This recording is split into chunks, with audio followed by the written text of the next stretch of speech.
Halo guys, balik lagi di tutorial Gypsy AI. Nah, di video ini kita bakal bahas fitur baru lagi, fitur AI lagi, nggak fitur baru sih, tapi sebuah fitur yang udah lama ada, tapi kita belum bikin tutorialnya gitu ya, karena ada berbagai macam improvement di dalamnya, gitu. Sampai akhirnya kita baru bisa bikin tutorialnya lebih lengkap sekarang dan semoga membantu teman-teman gitu ya.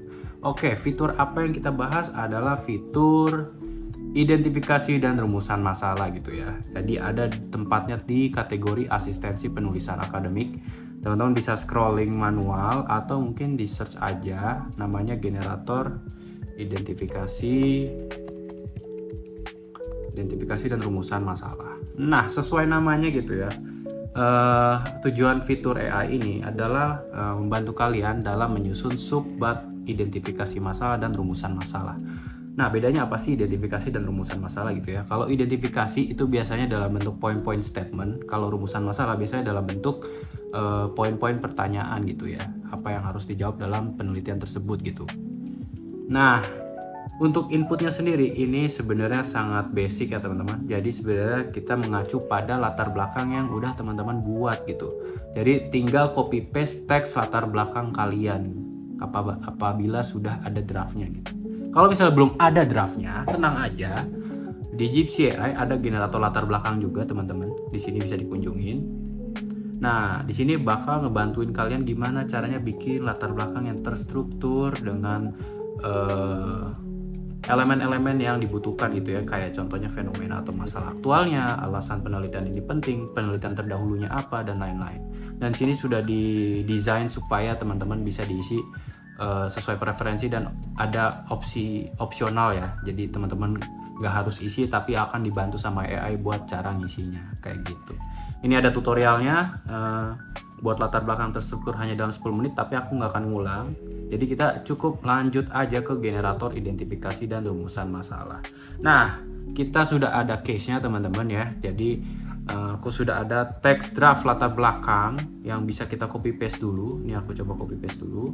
Ini lumayan banyak ya. BTW aku copy paste-nya nggak bisa Ctrl Command A karena ini filenya nggak cuman bab 1 doang gitu, nggak cuman latar belakang doang, tapi ada sampai bab 5. Jadinya biar kita lebih clear dan lebih lebih terarah, jadi cukup yang latar belakangnya aja kita copy paste. Sabar ya teman-teman, ini scrollingnya lama juga. Orang sabar banyak rezekinya, amin. Oke, sudah sampai, kita command copy atau control copy, terus kita taruh di sini command paste atau control V, command V. Nah, sudah. Oke, ini udah masuk semua. Terus untuk bahasa output kita pilih bebas, aku bahasa Indonesia aja karena penulisannya di bahasa Indonesia, dan mari kita submit gitu ya buat generate atau langsung buat si identifikasi dan rumusan masalah. Oke, ini sudah ada teman-teman hasilnya. Pertama ada identifikasi masalah. Jadi nih ya, berdasarkan latar belakang di atas, jadi dari latar belakang yang udah dibuat, ini ada beberapa poin ya untuk identifikasi masalahnya. Nah, ini udah dicatat nih. Pergeseran, industri game online, terdapat persaingan ketat, ulasan negatif. Jadi ini poin-poinnya teman-teman. Di kita nggak kelihatan poinnya, cuman di next improvement kita bakal bikin buat ini kelihatan sih, jadi lebih enak bacanya gitu ya, dan terstruktur.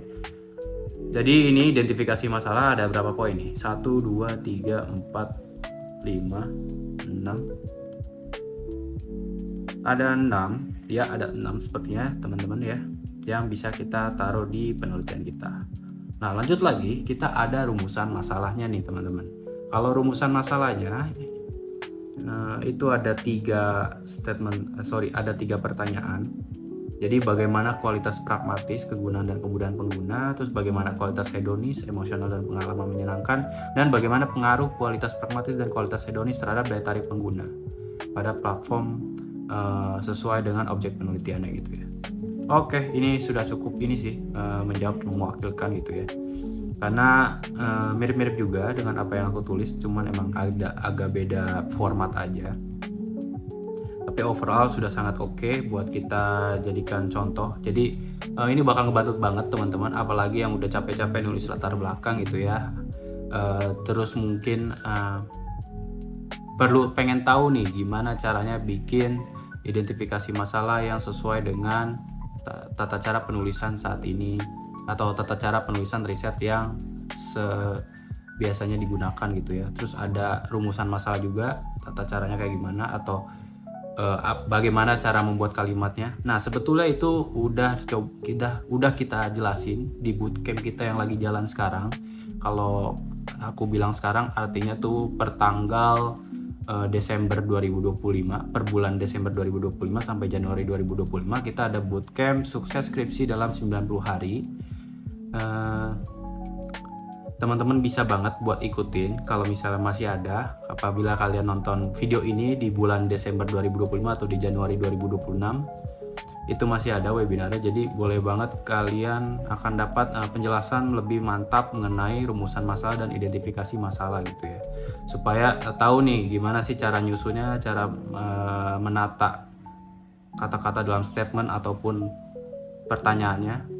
Tapi kalau buat lebih gampangnya sih sebenarnya sudah ada di Gypsy AI ini gitu ya. Jadi teman-teman nggak perlu ribet atau mungkin perlu knowledge yang lebih dalam lagi. Tapi kalau misalnya teman-teman main belajar, itu boleh banget cobain bootcamp kita sukses skripsi dalam 90 hari